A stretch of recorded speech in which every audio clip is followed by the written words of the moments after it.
Nanti habis sholat zuhur sekali lagi. Usolli fardhu zuhri arba'a raka'atin qada'an. Habis sholat asar sekali lagi. Usolli fardhu asri arba'a raka'atin qada'an. Jangan di masjid, nanti jadi fitnah. Ente sholat apa tadi? Mana ada ba'diyah asar? Asar sama subuh dibuat di rumah. Kalau habis ba'diyah maghrib dibuat, bolehkah sebelum ba'diyah atau ba'diyah? Boleh aja. Berapa mazhab yang mewajibkan qadha ini? 4 mazhab. Hanafi, Maliki, Syafi'i, Hambali. Tapi kata ustadz kami katanya nggak perlu qadha, istighfar aja cukup. Ibnu Taimiyah. Bukan mazhab 4. Ada tuh ustadz. Ustadz, saya baru taubat. Ya, sholat saya yang dulu saya ganti atau gimana? Udah istighfar aja selesai. Ibnu Taimiyah. Ah, saya ikut ini aja Pak Ustadz. Ya nggak apa-apa. Saya kan menyampaikan 4 mazhab.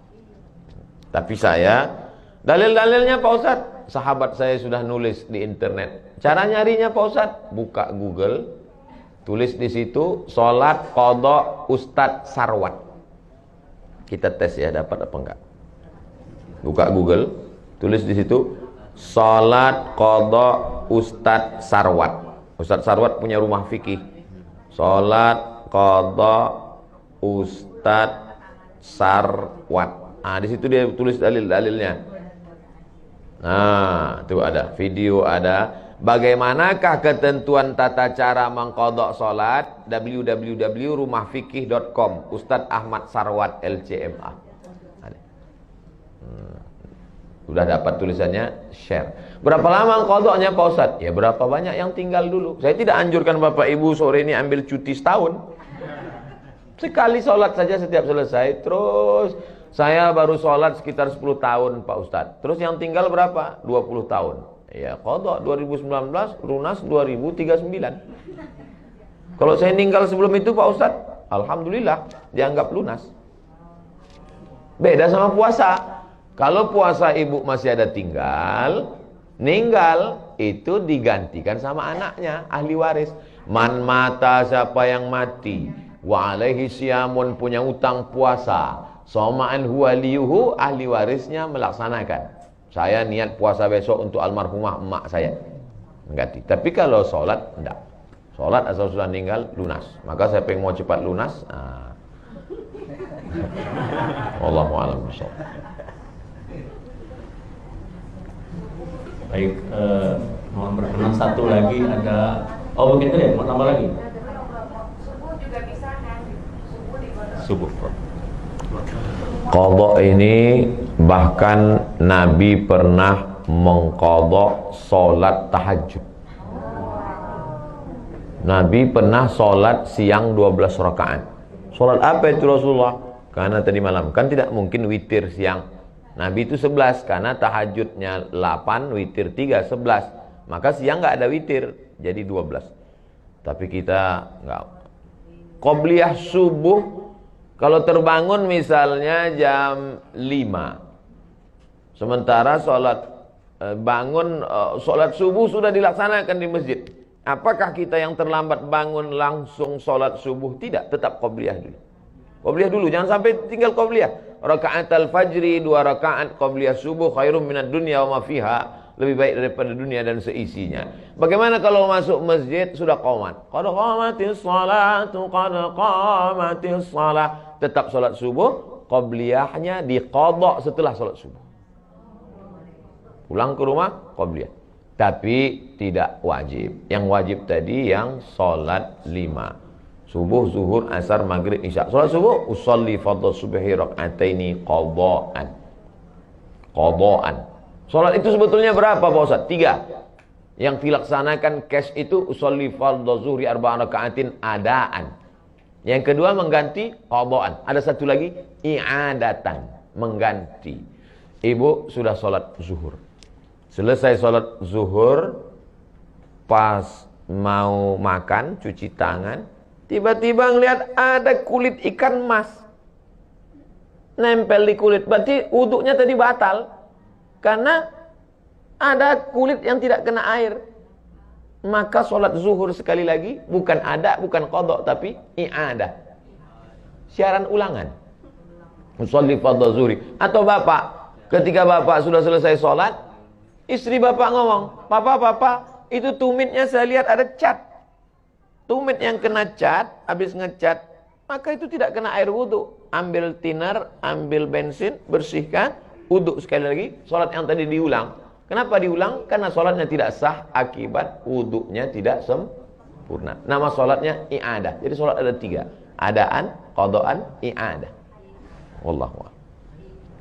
I'adah. Ulangan. I'adah. Usolli fardhu subhi, usolli fardhu zuhri 4 raka'atin i'adatan. Baik, I'adah. yang mau bertanya, silakan. Saya langsung. Terima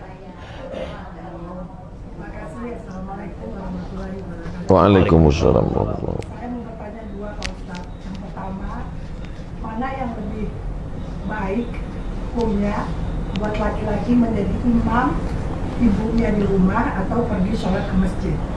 Pertanyaan saya satu itu. Yang kedua, kadang-kadang kita melihat kawan-kawan itu kalau ngambil air wudhu itu tidak sampai ke sikunya, tidak basah sikunya, hanya di sini saja. Apakah kita boleh mengingatkan kepada orang yang seperti itu? Terima kasih. Wassalamualaikum warahmatullahi wabarakatuh. Waalaikumsalam. Ibu ayah kita sudah tua, tidak bisa ke masjid, lalu dia ada di rumah. Bagaimana cara kita berbakti sebagai kepala rumah tangga, suami laki-laki sholat di masjid? Setelah selesai sholat di masjid, pulang ke rumah, sholat sekali lagi.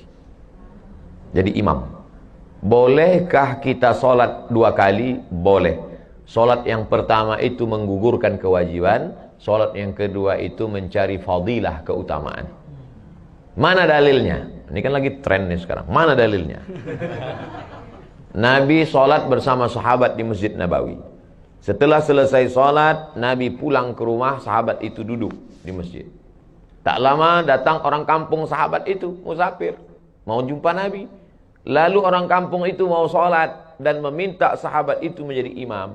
Padahal dia sudah sholat sama Nabi. Itulah dalil boleh sholat 2 kali, dan imamnya boleh sholat mencari fadilah, makmumnya sholat menggugurkan kewajiban. Jadi dua-dua dapat. Laki-laki sholat di masjid, laki-laki soleh. Laki-laki yang sholat di rumah, laki-laki solehah. Jangan sampai sholat di rumah. Lalu kemudian kalau nampak orang sikunya tidak kena air, tidak basah, apa kata Nabi? Wailun lil a'qab, celakalah tumit. Hadis sahih, riwayat Abu Hurairah radhiyallahu anhu. Wail neraka, wail celaka, lil a'qab tumit celaka. Rupanya ada orang yang air disiramkan dari atas, tumit tak kena.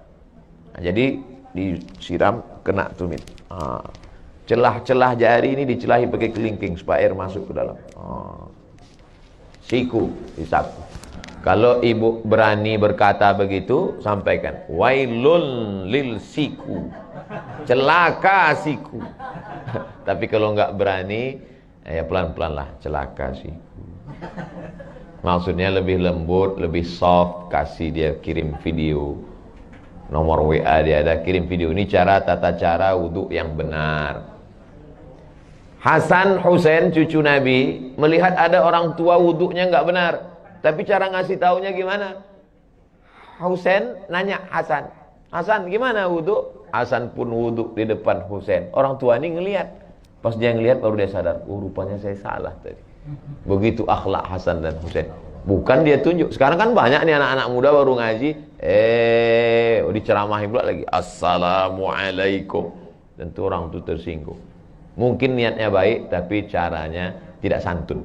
Nah, jadi ibu wajib mengingatkan dia. Bayangkan, sholatnya nggak sah seumur hidup. Nggak sah sholatnya, gara-gara wudhu tak sampai ke siku.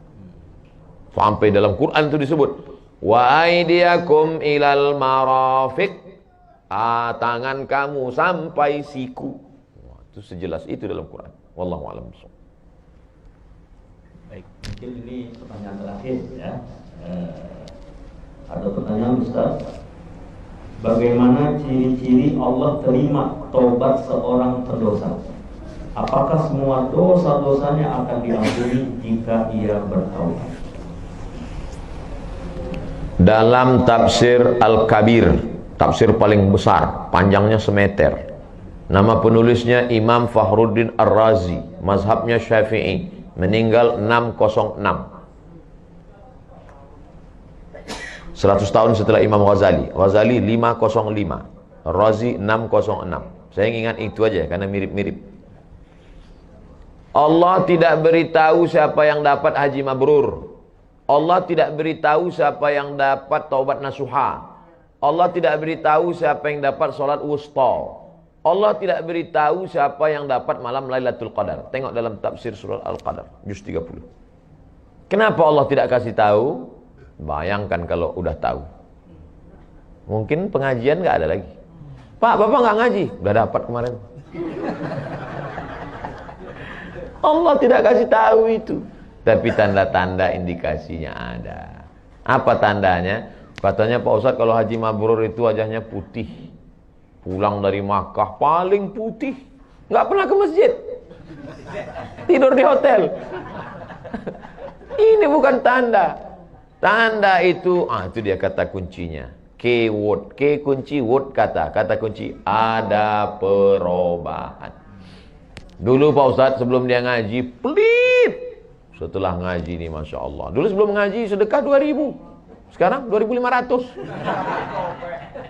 Ada perubahan. Dulu Pak Ustadz tuh sebelum ngaji, Masya Allah, kasar ngomongnya. Sekarang udah mulai santun. Taubat nasuha diterima. Dulu sebelum malam Ramadan Lailatul Qadar, orangnya itu Pak Ustadz gak pernah ke masjid. Ada perubahan. Nah, inilah cirinya. Apakah diampunkan Allah semua dosa-dosanya? Mantaba, siapa yang taubat? Wa amana, imannya ikhlas.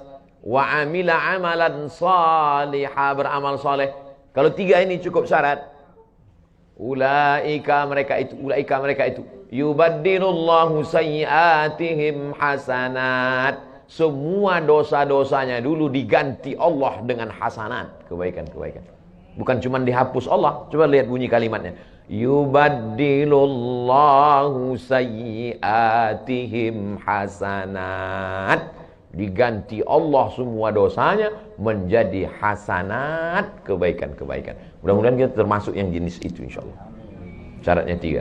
Taba wa amana wa amila amalan salihah. Kita sudah bertobat, kita sudah beriman, tinggal lagi mengisi dengan amal saleh.